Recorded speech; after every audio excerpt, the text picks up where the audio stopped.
This uniquely animated show starts on a regular school morning like any other.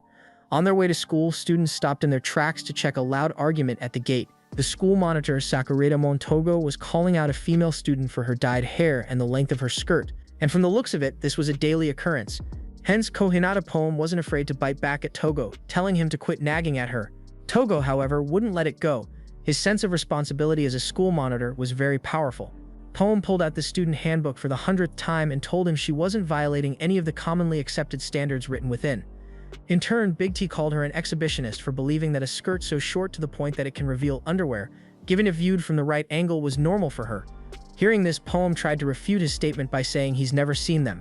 Famous last words, for Togo clearly stated that he's seen them 2 or 3 times so far, prompting Poem to reel back in embarrassment. She started looking around at the crowd watching this one-on-one. That said, Togo didn't end it here.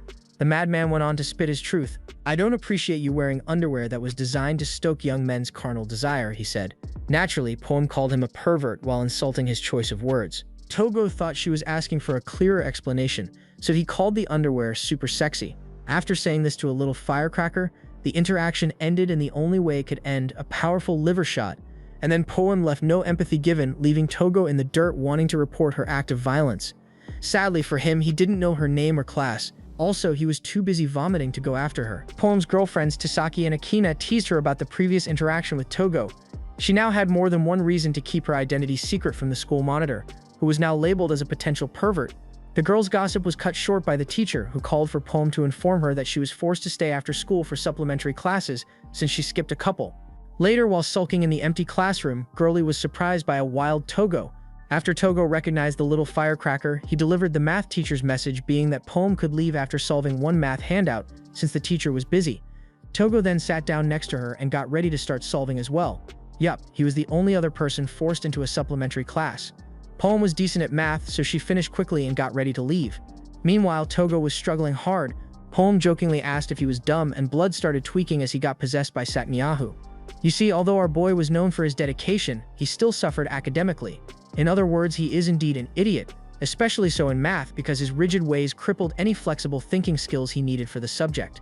Seeing a crack in the Poem picked on him, and Togo sat there and took it like a champ, making it clear that he had no comeback. He then added that he felt shame for not being good enough at studying, considering his position as class monitor meant trying to be a role model for other students. Hearing this, Poem suggested she tutor him, but Togo immediately refused. From his POV, not solving it by himself meant failure, proving that he's indeed rigid and pissing Poem off in the process.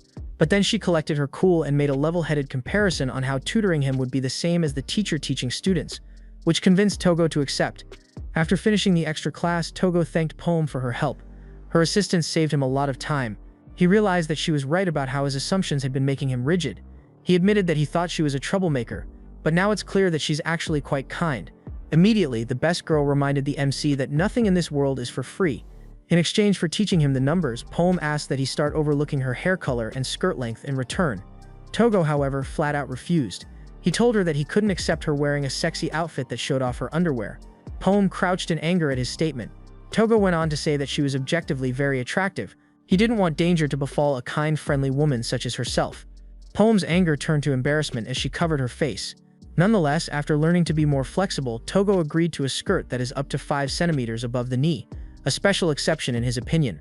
Also, Mr. Rizzler here finally learned Poem's full name after seeing her paper in class.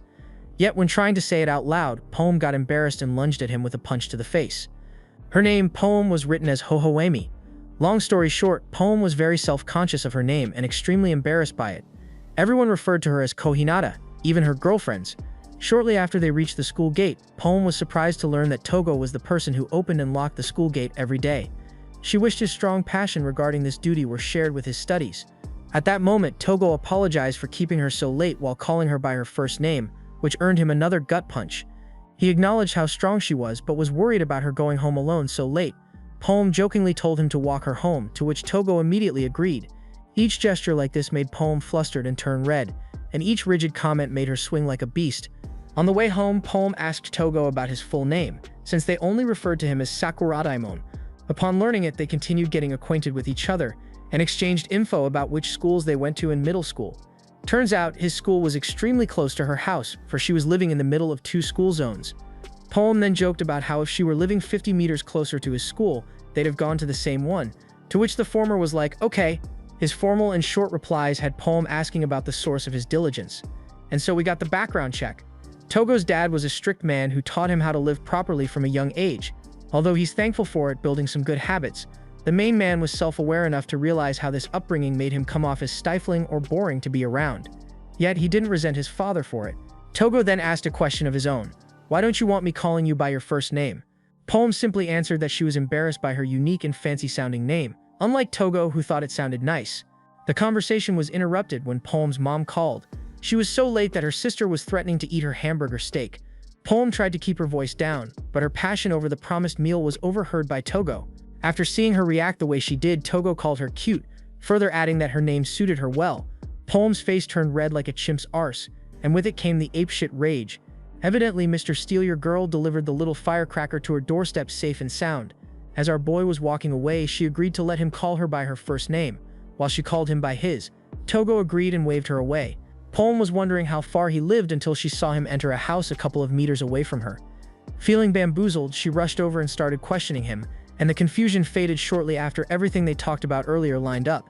Also, the reason they didn't run into each other on the school route was because of Togo's gate responsibilities. The next day, Poem and her friends sat down in a coffee shop and enjoyed a drink on their way home from school. Poem was still thinking about all the nice things Togo said to her the other day. The girls noticed and asked her about how some students mentioned her and Togo walking back home yesterday. A rumor, or rather a fact, Poem outright denied. The girls believed her since they sounded like natural enemies.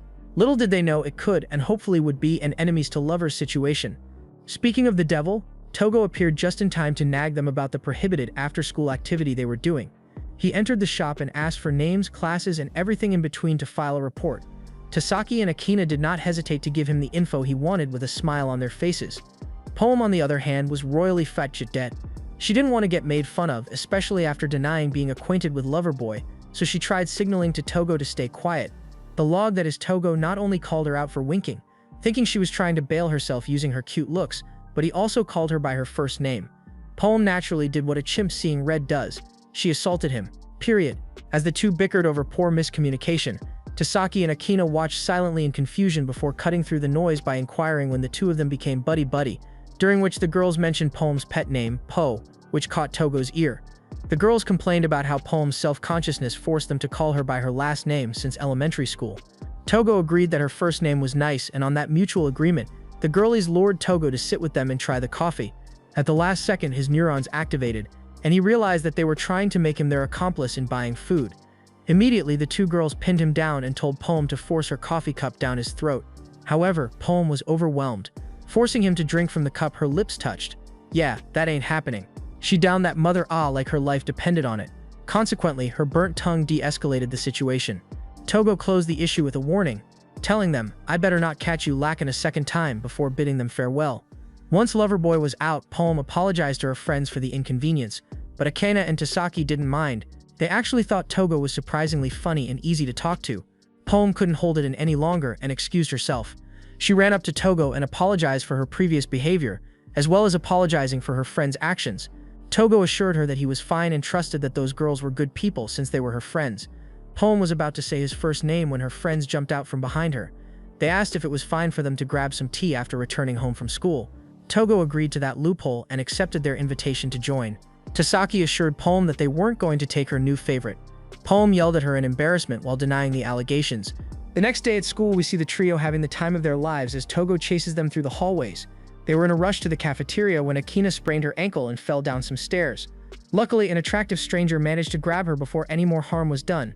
Akina was shocked by her handsome savior, and even more so when he started violently scolding her for her recklessness.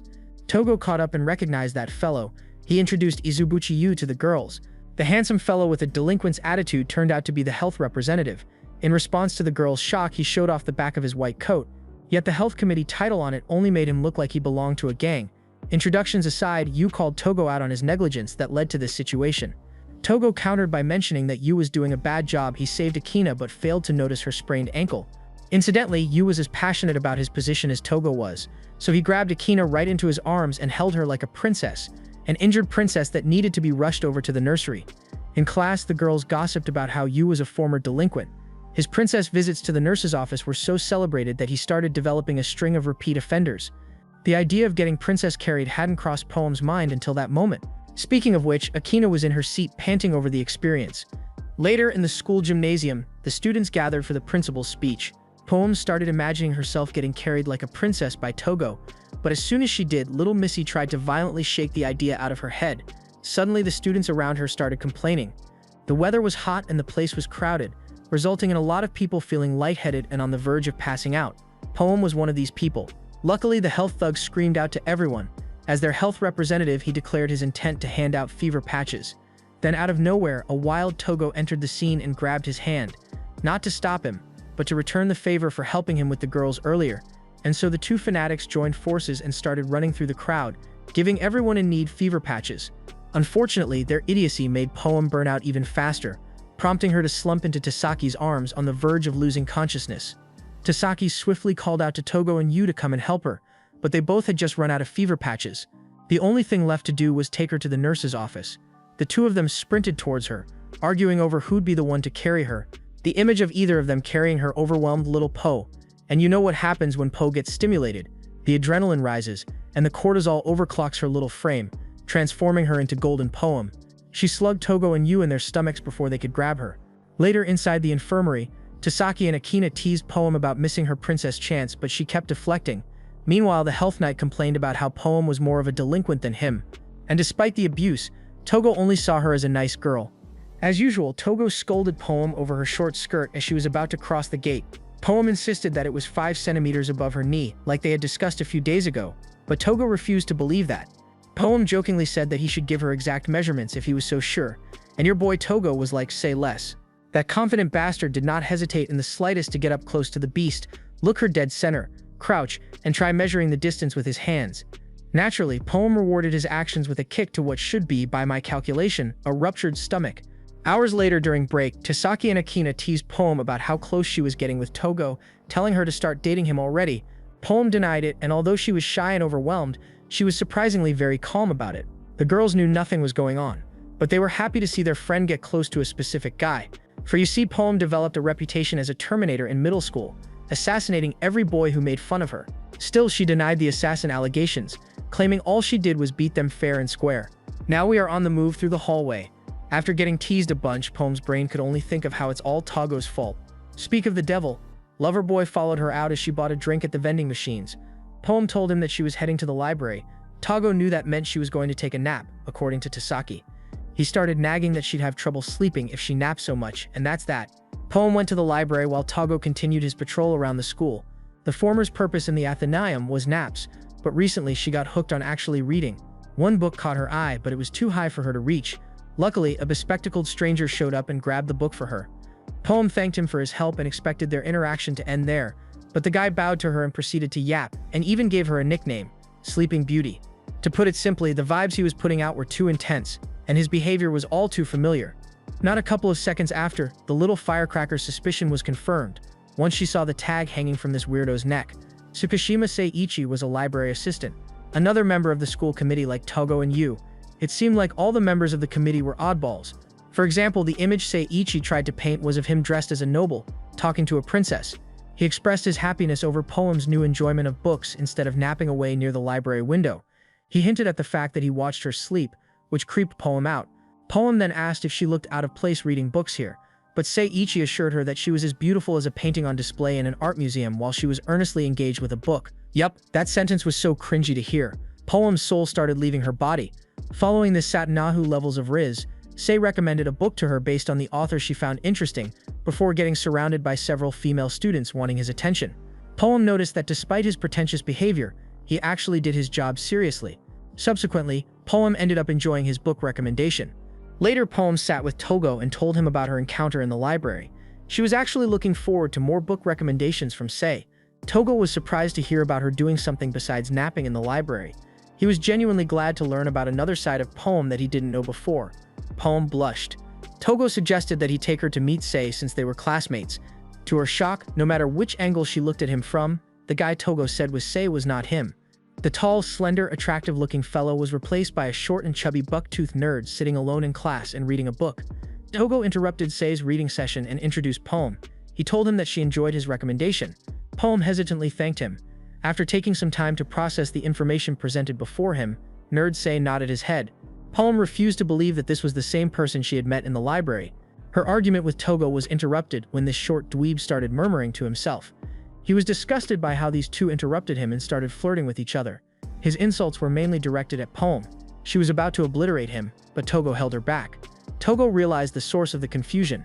Thus, all three of them went to the library, and that's where the transformation happened.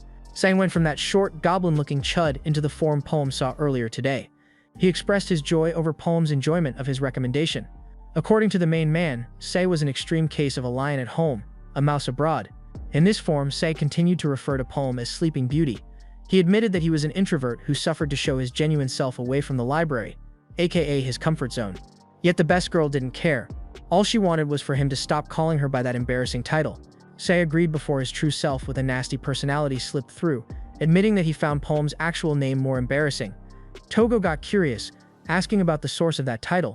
Say told him about how she'd come to nap. He agreed that Sleeping Beauty didn't fit someone who slept like a log and snored like crazy with her mouth wide open. Poem lit up in embarrassment, trying to fight the snoring allegations. Togo also stood up on business, making it clear that even if she did sleep like a pig, she'd be as cute as a princess, or rather a little piggy in his opinion. That said, Togo's statement was even more embarrassing, so she slapped his brains out with a giant fold of paper. Nonetheless, Poem was happier than she let on. Say suggested finding a book for the bruised Togo. He mentioned seeing him patrolling during lunch break. He asked if he was patrolling because he didn't have any friends, and should instead use his free time to read, even though it is not guaranteed to make him smarter. His words stung Togo like a baby snake unable to control its venom. So naturally, Poem told Say to quit, or he'll find out. Say called her admirable for standing up for her boyfriend. It seems he chose to find out. Poem made it clear that Togo was not her boyfriend by saying it out loud while hurling Say outside the library. As soon as he crossed the room's threshold, he turned back into the mole-looking pipsqueak. Say started rambling about how violent heroines were outdated, and how she needs to keep up with the times or get abandoned by readers. He was barely human in this state. Poem and Togo headed out. While having a silent moment, Poem asked our boy if he was bummed out by Say's words. Turns out, what hit Togo hard was the realization of having no one to call a friend. He started coping, saying that school is a place of learning, so making friends wasn't necessary. He was depressed. Therefore, a shy Poem pushed the little fella and told him they were friends. Togo flipped and started beaming with happiness, confirming once again our heroine was indeed a wonderful woman. Poem leaned on the railing. A voice spoke out to her, saying, in truth, she hoped to one day become Togo's special someone. The voice was Akina and Tasaki narrating behind her back. After teasing her, the two girls told Togo that they were his friends too. He was very touched. He gained 3 friends that day. Fast forward to lunch break, Tasaki and Akina noticed that Poem was already out. She was in the schoolyard on her own, rummaging through her stuff for her bento. She recalled that her mom said she was going to put the bento she prepared in Poem's bag, so there was no way she would forget it after that.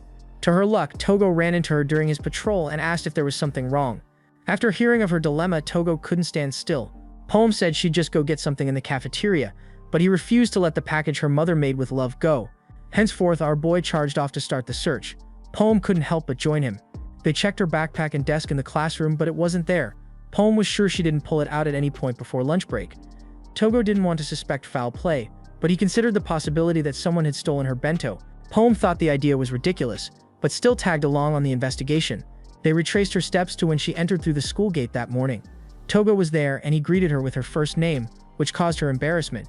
He didn't see any foul play take place around her. The second stop was the nurse's office. Poem came here because she slipped at the entrance and needed a bandage for her knee. Yuri was eating his lunch, but he could testify. He remembered Poem well because she was ordering him to give her a bandage. He had a surprisingly cute selection of either bear or panda bandages. Poem chose the panda one, and everything was going fine until Yuo lost his marbles when she started disinfecting her scab before covering it. He told her that what she was doing was based on outdated information. Now there is new tech, and he insisted on just cleansing the cut with running water, so he started spraying her scab with water, but she flipped out and tagged him because he refused to stop. From that moment on, Yuo swore to never give her another bandage. All in all, there were no suspects at the clinic, thus Togo was ready to move on to the next lead. Unlike Poem, who was already starving. Dragged against her will, they went to the library. Sei confirmed that she did come this morning to return a book, and there were several other students. Poem was confident that no one was close to her. Everyone else was busy fawning over Sei. The idea that someone stole the lunchbox was ridiculous. A reasonable take by your boy Sei, which Poem agreed with. Togo considered the possibility that it could have been a stalker. Sei then had to let his dark passenger take over. Barely holding his laughter, he noted, "Someone like her has a stalker?"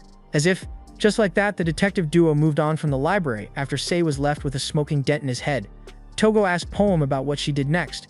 She tried to skip past this step, but he kept insisting. And the little tigress shouted, "I went to the bathroom, do I have to say it?" Togo understood that it was not a lead worth investigating, but talking about going to the bathroom so loudly got Poem embarrassed and earned him a clear red imprint of her hand on his face. Thereafter, Poem led him through an outdoor corridor that connected the two school buildings. She said that she takes this roundabout way because she enjoys the view. The hydrangeas were blooming beautifully beneath them. Learning that she fancied this flower, Big T told her that he enjoyed knowing about another surprising side of her. Poem was shy, for the moment was momentuming, but her stomach growl ruined it. Thus she decided to go join the girls and invited him to join. He agreed and apologized for being useless. They sat down with Akina and Tasaki and told them about what they had been doing. Our boy Togo caught Tasaki talking about Poem's activities earlier today. Tasaki was honest about the fact that she was with Poem at the nurse's office and the library. Togo was crushed, but the evidence was overwhelming for him. He pointed at Tasaki and accused her of being the thief who stole Poem's bento. They were all confused. When Tasaki connected the dots and understood what was happening, she quickly played along, with Akina supporting her from the sideline. Tasaki started acting like the villain, and Togo fully believed it. Poem was embarrassed that this is how her friends learned that she had left them because she had lost her bento. A public announcement interrupted the chaos. Poem was being called out to the front gate. Her mother was here. Her mother was a beautiful and bubbly woman. She skipped over to Poem and handed her the bento she forgot to pack in her bag. Poem was red, her head was steaming in embarrassment. Tasaki and Akina greeted her mom. She told them that she missed them since they hadn't visited in a long time. Poem's mom noticed Togo standing with them. He formally introduced himself to her. He barely got his name out when Poem's mom jumped in and said she recognized him, saying Poem has been talking a lot about an interesting class monitor boy. Luckily for little Po, Tasaki and Akina came in clutch to change the subject. They asked about the bento she made, so Mama Po opened it to reveal a cute selection of food with an anime character drawn over the rice. Her mom knew she loved the show called Prechture, especially the character called Sure Cherry. Tasaki and Akina knew it was going to be something cutesy, but didn't expect it to be referencing a show from years ago.